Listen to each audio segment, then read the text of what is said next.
सबको जय मसीह की। पवित्र शास्त्र बाइबल संबंधी शिक्षाएं इस अध्ययन श्रृंखला के भाग 4 में आपको मैं स्वागत करता हूं। पिछले भाग में हमने कैसे पवित्र शास्त्र बाइबल अस्तित्व में आई इस विषय को समझने के लिए प्रकाशन, पवित्र आत्मा की प्रेरणा और प्रतीपन, इन तीनों शब्दों का निर्वचन को देखा। साथ में हमने ये भी देखा कि कैसे परमेश्वर ने उन 40 से अधिक लेखकों को अपने प्रकाशन दिया और उस प्रकाशन के तरीकों को हमने पिछले भाग में समझा। आज हम इस अध्ययन में परमेश्वर ने पवित्र शास्त्र बाइबल के पुस्तकों को लिखने के लिए कैसे अपने पवित्र आत्मा के द्वारा उन लेखकों को प्रेरणा दिया, इस बात को अध्ययन करेंगे। जो प्रकाशन के द्वारा पवित्र शास्त्र बाइबल उन लेखकों तक पहुंचा या परमेश्वर का प्रकाशन जो उन्होंने प्राप्त किया, उन बातों को उन्होंने पुस्तक के रूप में या किसी भी लेख के रूप में उन्होंने कैसे लिखा। दूसरे तिमुथियुस 3 अध्याय 16 वचन कहता है, संपूर्ण पवित्र शास्त्र परमेश्वर की प्रेरणा से रचा गया है। दूसरा पत्रस 1 अध्याय 21 वचन कहता है, कोई भी भविष्यवाणी मनुष्य की इच्छा से कभी नहीं हुई, पर भक्त जन पवित्र आत्मा के द्वारा उभारे जाकर परमेश्वर की ओर से बोलते हैं। प्रकाशन के द्वारा जो बातें परमेश्वर ने उन 40 से अधिक लेखकों पर प्रकट किया, उन बातों को जब उन्होंने लिखा, पवित्र आत्मा की प्रेरणा के द्वारा उन्होंने लिखा। ऐसे हम इन वचनों के द्वारा समझ सकते हैं। कई बार सवाल यह है कि जिस संदेश को उन्होंने सुना या प्राप्त किया, उसको उन्होंने बिना कोई त्रुटि के, बिना कोई गलती के लेख का रूप कैसे दिया। हम कैसे कह सकते हैं कि उसमें कोई त्रुटि नहीं है? आखिर वे भी तो मनुष्य है।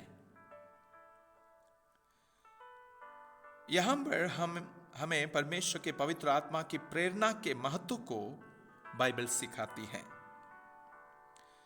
पवित्र आत्मा स्वयं अलौकिक रूप में पवित्र शास्त्र के लेखकों को प्रेरणा दिया, जिस संदेश को उन्होंने प्रकाशन के द्वारा पाया, उसको वे अपने भाषा शैली और ज्ञान के अनुसार लिखित रूप में तैयार करें। हम ये कह सकते हैं कि हर एक शब्द, यहां तक हर एक बिंदु को लेख के रूप में तैयार करने के लिए उन 40 से अधिक लेखकों को पवित्र आत्मा ने प्रेरणा दिया। दूसरे शब्दों में, वे पवित्र आत्मा के द्वारा उभारे गया कि उन शब्दों को वे लिखे।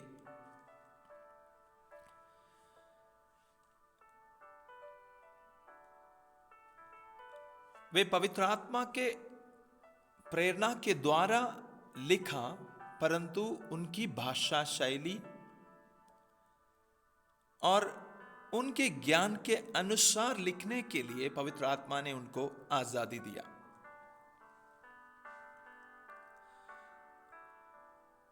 हम इसको एक उदाहरण से समझ सकते हैं। यूहन्ना जो साधारण मछुआरा व्यक्ति था, वह जब परमेश्वर के प्रेम को वर्णन करते हैं, कठिन शब्दों का इस्तेमाल नहीं करता, पर केवल आनंद जीवन शब्द से बार बार उद्धार की जीवन के अनुभव को वर्णन करता है। परंतु जब पौलुस जो कि एक शिक्षित व्यक्ति है, परमेश्वर के प्रेम और उद्धार के वर्णन करने के लिए कई कठिन शब्दों को इस्तेमाल करते, जैसे प्रायश्चित, धर्मी ठहराया जाना, शुद्ध किया जाना, महिमा पाना। इससे हम ये समझ सकते हैं कि पवित्र आत्मा ने उन बाइबल लेखकों को उनके ही शैली और भूमिका में परमेश्वर के संदेश को लिखने के लिए आज़ादी दिया और लिखने के लिए उनके मनों को उभारा और उनको वो शब्द दिया, वो भाषा शैली, उन्हीं के भाषा शैली में लिखने के लिए उनको उभारा। इसलिए बाइबल एक तीसरे व्यक्ति के विवरण के रूप में हम पढ़ते हैं। पवित्र शास्त्र बाइबल के हर एक शब्द, भले ही वह लेखक की शैली और भाषा में क्यों ना हो, परमेश्वर के पवित्र आत्मा की प्रेरणा के द्वारा ही लिखा गया है। जैसे मत्ती 4:4 में प्रभु यीशु मसीह कहता है, मनुष्य केवल रोटी ही से नहीं परंतु हर एक वचन से जो परमेश्वर के मुख से निकलता है जीवित रहेगा।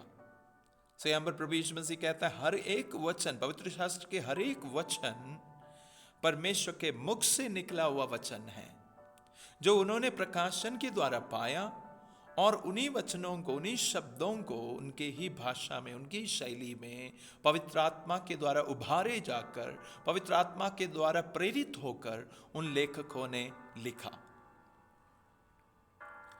इसलिए यशायाह नबी 40:8 में कहता है, घास तो सूख जाती और फूल मुरझा जाता है, परंतु हमारे परमेश्वर का वचन सदैव अटल रहेगा। और मरकुस 13:31 में प्रभु यीशु मसीह कहता है, आकाश और पृथ्वी टल जाएगी परंतु मेरी बातें कभी ना टलेगी। Praise the Lord. सो परमेश्वर का वचन कभी बदल नहीं सकता, उसका एक बिंदु, एक शब्द भी हम बदल नहीं सकते, क्योंकि संपूर्ण पवित्र शास्त्र परमेश्वर की प्रेरणा से रचा गया और पवित्र शास्त्र के लेखकों ने पवित्र आत्मा के द्वारा उभारे जाकर हर एक शब्द को, यहां तक हर एक बिंदु, हर एक बातों का वर्णन उन्होंने लिखा। जैसे दूसरे सामुएल की पुस्तक 23 अध्याय के दूसरे वचन में दाऊद कहता है, यहोवा का आत्मा मुझ में होकर बोला और उसी का वचन मेरे मुंह में आया। यहोवा का आत्मा मुझ में होकर बोला और उसी का वचन मेरे मुंह में आया। दाऊद, जो पवित्र शास्त्र बाइबल का लेखकों में से एक है, उनके लिखे हुए शब्द पवित्र आत्मा के द्वारा उनके मुंह में आया, इस बात की गवाही देता है। जब हम प्रेरितों के काम 1 अध्याय का 16 वचन पढ़ते हैं, वहां पर पतरस इस प्रकार कहता है, हे भाइयों, अवश्य था कि पवित्र शास्त्र का वह लेख पूरा हो जो पवित्र आत्मा ने दाऊद के मुख से यहूदा के विषय में, जो यीशु के पकड़ने वालों का अगुवा था, पहले से कहा था। यहां पर पतरस कहता है, पवित्र आत्मा ने दाऊद के मुख से जो बात कहा, उसी को दाऊद ने लिखित रूप दिया। जब हम प्रेरितों के काम 28 अध्याय के 25वां वचन पढ़ते हैं, वहां पर पौलुस कहता है, पवित्र आत्मा ने यशायाह भविष्यवक्ता के द्वारा तुम्हारे बाप दादों से ठीक ही कहा। सो यशायाह नबी ने जो पुस्तक लिखा उसके विषय में पौलुस गवाही देता और कहता है, पवित्र आत्मा ने यशायाह भविष्यवक्ता के द्वारा तुम्हारे बाप दादों से ठीक ही कहा। जो पवित्र आत्मा ने कहा, उन्हीं बातों को यशायाह नबी ने लिखा। जब हम नए नियम के लेखकों के विषय में सोचेंगे कि वे कैसे पवित्र आत्मा के द्वारा